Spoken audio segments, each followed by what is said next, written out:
Donc, on va calculer la limite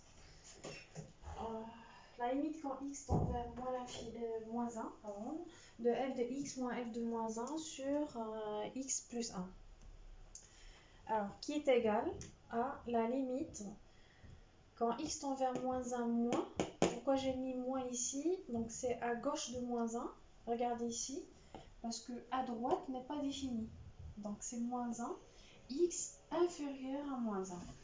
De x moins 1, donc la racine de x moins 1 sur x plus 1 moins 1. Alors, là, si vous remarquez, on a... Donc, toute cette limite revient à calculer la limite ici. Donc, on a la limite quand x tend vers moins 1 de x moins 1 est égal à moins 2. Et la limite quand x tend vers moins 1 moins de x plus 1 égale à 0 moins. Si vous vous rappelez, tout à l'heure, on a dit dans x plus 1, quand x inférieur à moins 1, on a trouvé que x plus 1 est inférieur à 0. Donc c'est négatif, donc c'est 0 moins. Alors, on a moins 2 sur 0 moins, ça nous donne plus l'infini. Donc cette limite est égale à plus l'infini. Donc car. Voilà.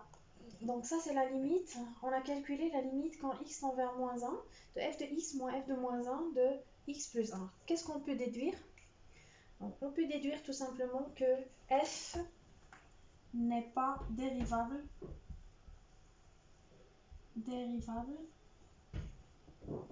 en moins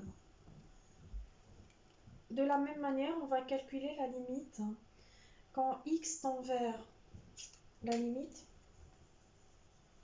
quand x tend vers 1 de f de x moins f de 1 sur x moins 1.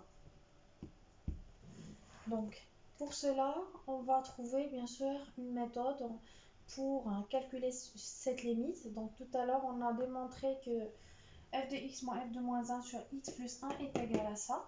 Donc, c'est de la même chose, on va montrer que la limite quand x tend vers 1 de f de x moins f de moins 1 sur x moins 1 est égale à la limite quand x tend vers 1.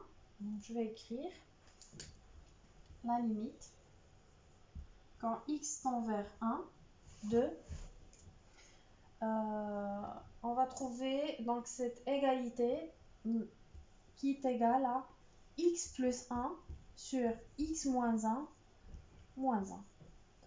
Donc c'est simplement des signes, donc les règles de signes. Tout à l'heure on a travaillé avec x inférieur à moins 1.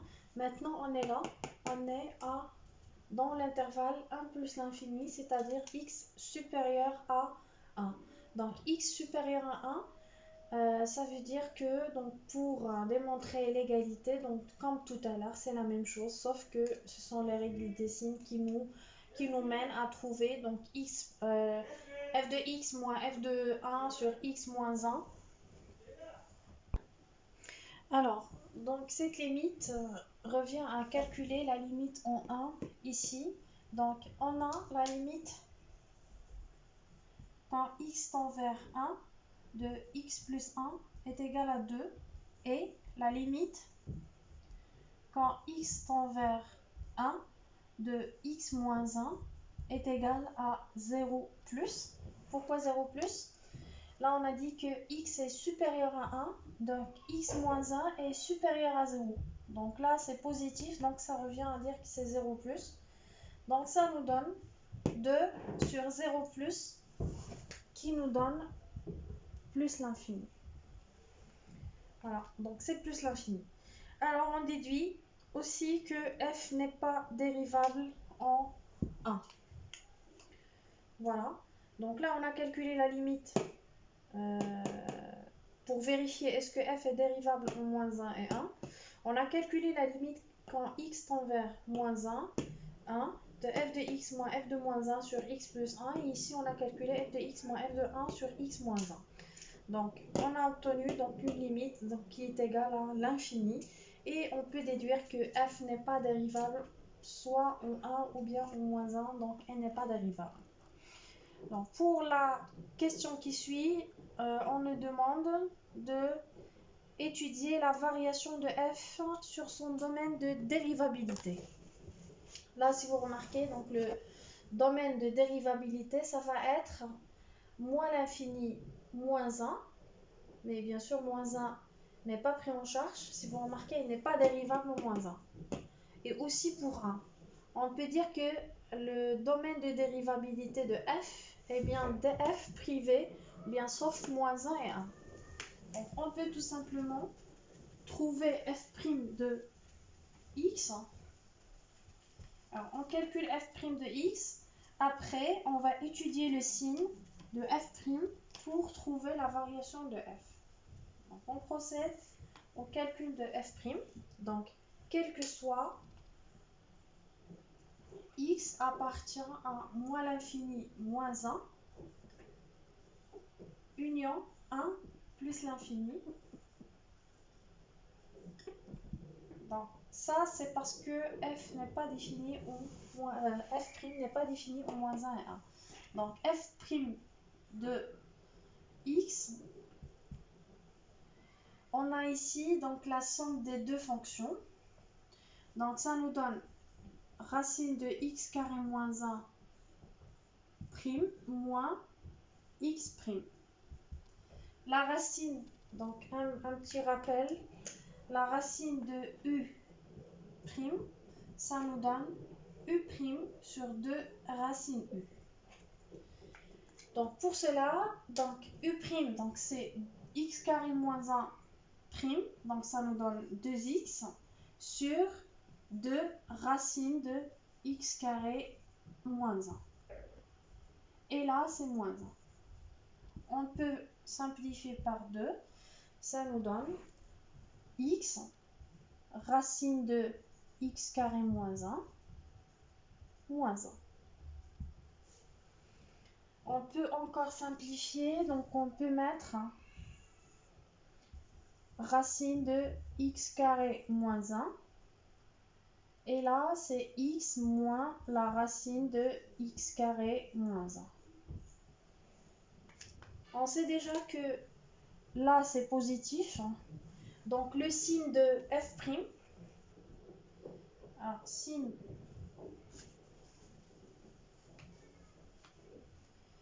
de f', est bien le signe du nominateur. Donc, le signe de bien sûr, x moins x carré moins 1. Donc, on va étudier le signe de x moins racine de x carré moins 1. Tout en prenant en considération que x appartient à moins l'infini moins 1 et 1 plus l'infini. Donc, on va prendre ça en considération pour voir ce que ça va donner le signe de x moins racine de x carré moins 1 sur ce domaine de dérivabilité. Voilà, donc pour cela, on commence.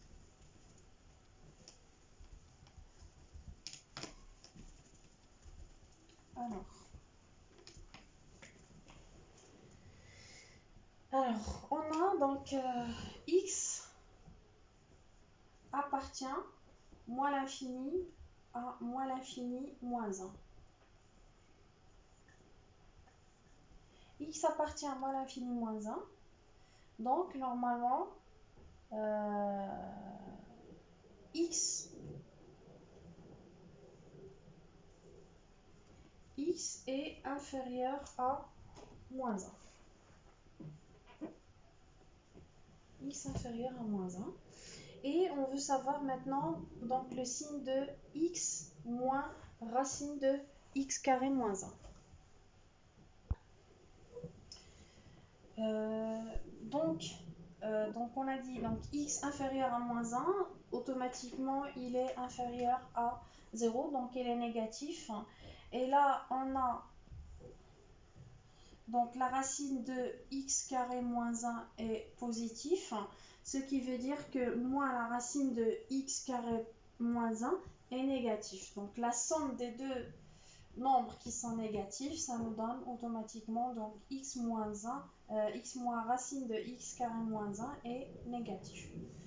Donc là c'est négatif lorsque x appartient à moins l'infini moins 1. Donc f' est négatif. Maintenant on va voir dans l'intervalle 1 plus l'infini. Donc, dans 1 plus l'infini, on veut connaître donc le signe de x moins racine de x carré moins 1. Pour cela, on va procéder comment? Donc là, on sait déjà que x moins 1, x carré moins 1, inférieur à x carré, et cela est supérieur à 0. Donc ça, parce que x carré moins 1, parce que x appartient à 1 plus l'infini. Donc x carré moins 1, normalement, est compris entre 0 et x carré. Maintenant, si on fait la racine, donc ça nous donne la racine. Donc ça nous donne la racine de x carré moins 1 inférieure ou égale à la racine de x carré, ce qui implique que c'est la racine de x carré moins 1 inférieure à x. Ce qui nous donne que x moins la racine de x carré moins 1 est supérieur ou égal à 0. Donc là, on peut déduire que dans l'intervalle 1 plus l'infini, x moins racine de x carré moins 1 est supérieur à 0. Là, donc on a passé cette étape parce qu'on sait déjà que normalement la racine carrée, la fonction racine carrée est une fonction croissante sur 0 plus l'infini. Donc voilà, donc on peut déduire que f' est négatif lorsque x est dans l'intervalle moins l'infini moins 1. F' est positif si x appartient à l'intervalle 1 plus l'infini. On peut résumer ça dans un tableau de variation comme suite.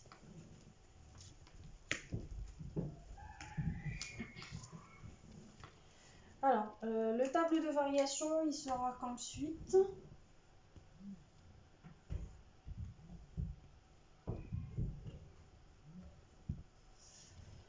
Alors là, on a donc moins 1 qui n'est pas défini dans f'.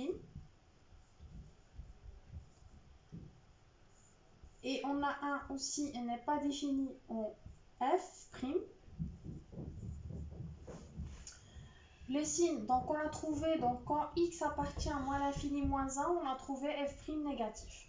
Quand x appartient à 1 plus l'infini, on a trouvé que f' est positif. Là, ce n'est pas défini. Même dans la fonction f, donc cette partie n'est pas définie. Maintenant, donc le signe par rapport à la variation, f' négatif, ça veut dire que f est décroissante. F' est positif, ça veut dire que f est croissante. On a calculé tout à l'heure la limite en moins l'infini, on a trouvé que c'est plus l'infini. On a trouvé la limite en plus l'infini, on a trouvé c'est 0. F de 1, on a trouvé que c'est bien moins 1. Et f de moins 1, on a trouvé que c'est 1. Voilà, donc ça c'est le tableau de variation de f. Très bien, donc maintenant il nous reste que la construction. Donc on va construire le graphe, on va construire la courbe CF dans un repère orthonormé. Mais avant, on nous demande de construire aussi les tangentes au point d'abscisse moins 1, moins 2, moins 1, 1 et 2.